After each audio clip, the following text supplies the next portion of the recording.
Hey guys, welcome back to my YouTube channel and you're watching Shweta Pranam. So today in this video, let us discuss about what is really happening in Bangladesh and other neighboring countries and how this is affecting India.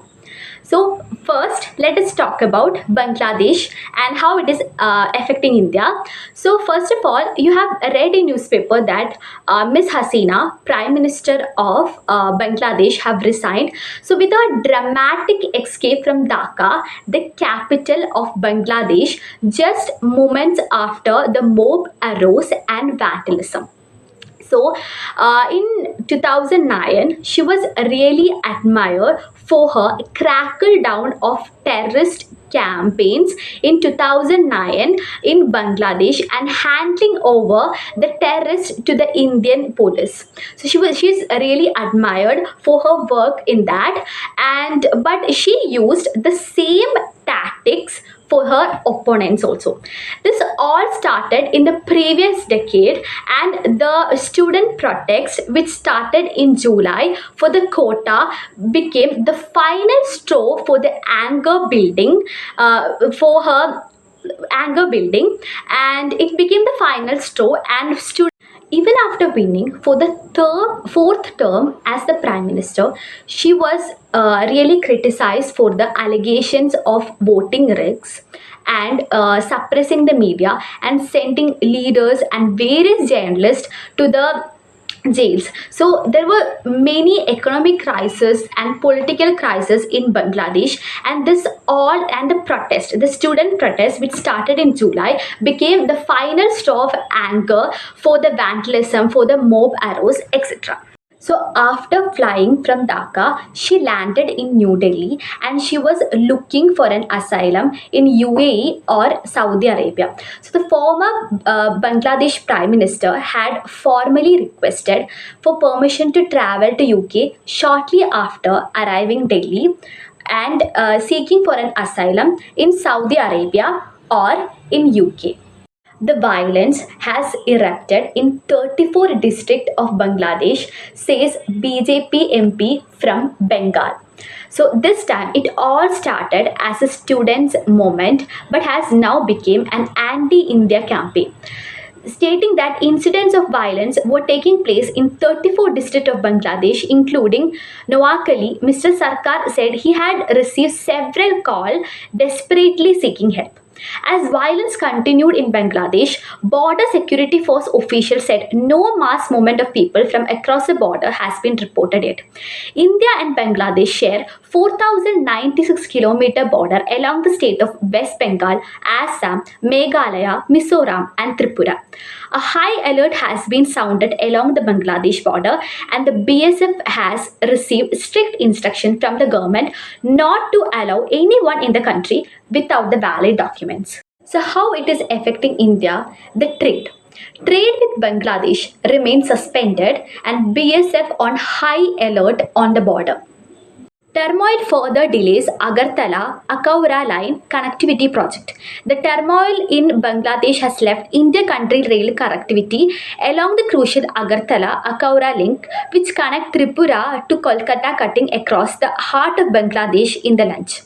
Talks for the long pending link were revived earlier this year after Prime Minister Narendra Modi and Bangladesh former Prime Minister Sheikh Hasina virtually inaugurated the project.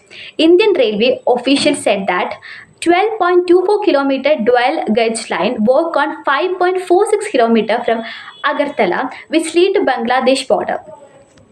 This crisis is affecting India in trade, in textile industries too. So the senior officials, government officials are saying that there will be a chance the Bengal will stop importing goods from India and they will seek another country's help for their domestic needs.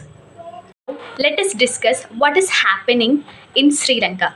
So in the early 2022, what really happened is the country was facing power cut and basic needs such as fuel, and the inflation in the country rose to 50% in a year.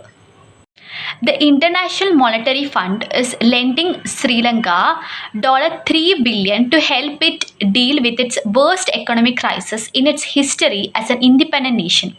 Soaring prices, shortages of essential goods, and crippling international debt sparkled nationwide protests last year, which caused the president to flee the country. As a result, protests broke out in the capital Colombo in April that year and spread across the country.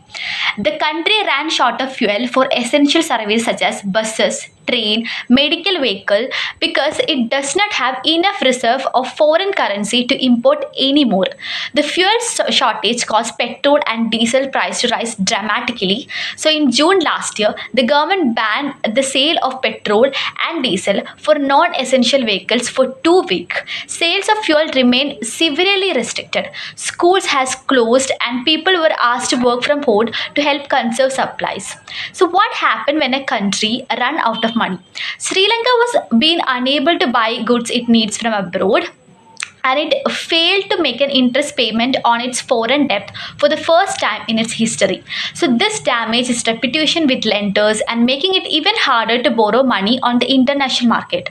So what's the plan to crackle this crisis? So in the face of massive protest, President Gotabaya Rajapaksa resigned in June last year.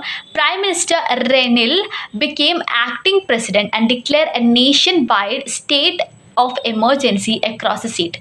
The mass protest have subsided, but the new president is trying to deal with a huge financial crisis. Sri Lanka owe about $7 billion to China and around $1 billion to India. Last month, both this country agreed to restructure their loan, giving Sri Lanka more time to repay them. Thanks to this, the International Monetary Fund has agreed to lend Sri Lanka $3 billion. So, Sri Lanka's government says it will raise funds to repay its debt by restructuring state-owned enterprises and privatizing the national airline. So in the early 2023, the government introduced income tax for higher earners ranging from 12.5% to more than 36%. So what led to the economic crisis? The government blamed the COVID pandemic, which badly affected the Sri Lankan tourists, and it also said tourists were frightened of by a series of deadly bomb attacks in 2009. However, many experts blame Mr. Rajapaksa's economic policies. At the end of its civic war in 2009, Sri Lanka chose to focus on providing goods to the domestic market instead of trying to boost foreign trade. So we are winding up the video.